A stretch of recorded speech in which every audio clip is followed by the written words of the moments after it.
Never buy the rotisserie chicken from Costco. It is about to burn my hands. They just took this hot piping chicken and put it in this plastic bag. So you're going to have microplastics on your chicken. Not to mention, this is the most genetically modified chicken there is out there. How can they possibly grow a chicken this big? The answer is simple. Selective breeding and feeding it GMO feed. All it takes is 4 or 5 weeks and this chicken is fully grown. Just look at that. When you look at the ingredients of this chicken, it has all sorts of bad things. All right, I got it. Okay. So this guy calls himself Real Food Guy. And he's just like a regular guy, I guess, giving you advice on why you should not be buying Costco chicken, talking about the bag and everything else. There are too many of these people online. And now, as I said before we started here, there's a new study that shows fraudulent research papers are being published in real academic journals at a faster rate than actual legitimate research, which is scary enough. Dr. Chris Labos, of course, a regular here on CJAD, cardiologist with a degree in epidemiology, is on the line. Chris, so let's address this. I know we've talked about this whole Dr. Google effect before. This seems to be much worse. Yes, it is. And it happens for one very, very important reason. When we say the word academic journal, we basically mean a journal that is, written for a scientific audience, not for the lay public. But they're not actually run by universities. They are private companies. And while some of them may have historically been associated with certain university groups, like the New England Journal of Medicine is obviously in the Boston area, so it's tied to Mass General and all that. They are private companies. And back before the internet, there was a limit in how many of these companies could actually exist because you needed to have a printing press, you needed to have editors, you had to produce a paper journal. But now that the internet exists, there's really nothing stopping you because all you need to do is design a website. So, if you wanted to, you and I could design a quote-unquote medical journal. And as long as we found some people who are willing to pay us to publish their articles online, we would essentially create a paper mill designed purely for profit. And the reality of the internet has basically allowed a bunch of unscrupulous people to pay for access to publish what are essentially nonsense or useless medical studies. The problem with it is you can, you're a doctor, you can look at this and go, okay, this is ridiculous. But a lot of people look at this and just take this verbatim.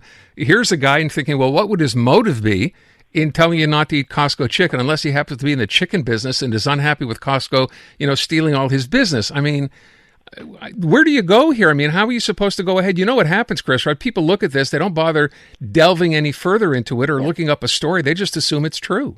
Right, and we sort of say, why would this person lie? Well, it's not a thing. It's don't forget, they're trying to get clicks, right? They're trying to get views because that's how they make money. They get sponsorship deals, right? People pay them to sort of. This is what all these social media influencers, the how they make money. Social media is not free.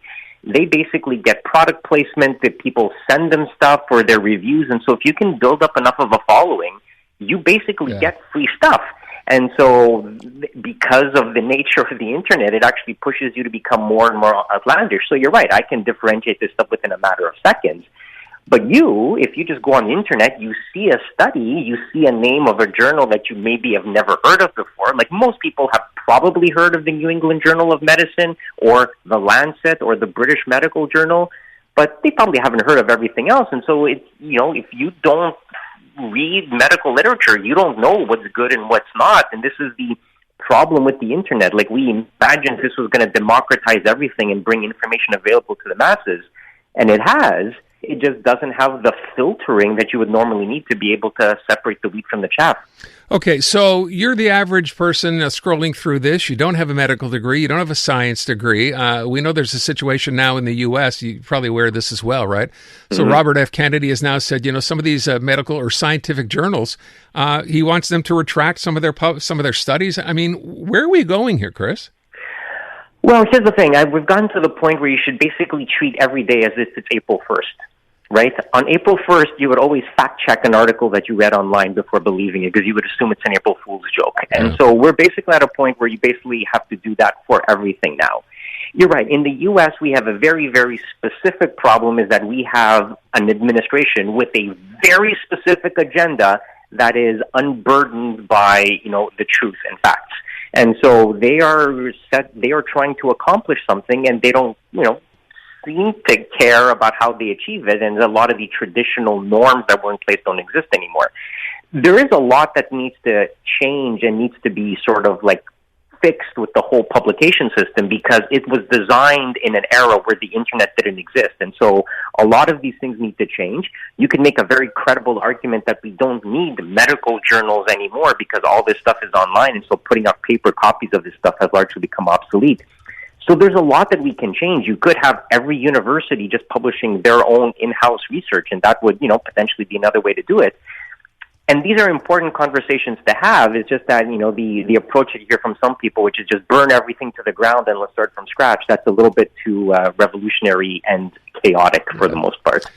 Take everything with a very, very large grain of salt. And to your point, Chris, I love that. Treat every day like it's April 1st. Don't just assume you saw it on the internet. It's true. All right, Chris, I thank you so much. Always appreciate it.